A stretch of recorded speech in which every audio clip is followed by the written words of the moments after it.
Ladies and gentlemen, welcome to my office. My name is Marek. In this episode I will make fantastic, super tasty tuna fish steak with incredible, insanely delicious Greek salad. But first, I would like to present all ingredients that we need to make this extremely delicious dish.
Amigos, extremely delicious tuna fish steak with Greek salad is landing on the table.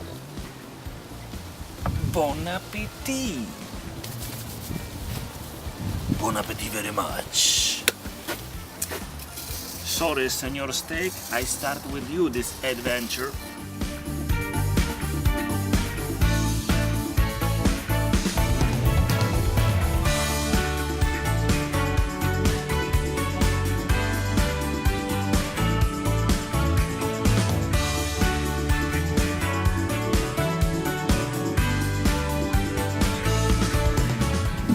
Extremely delicious.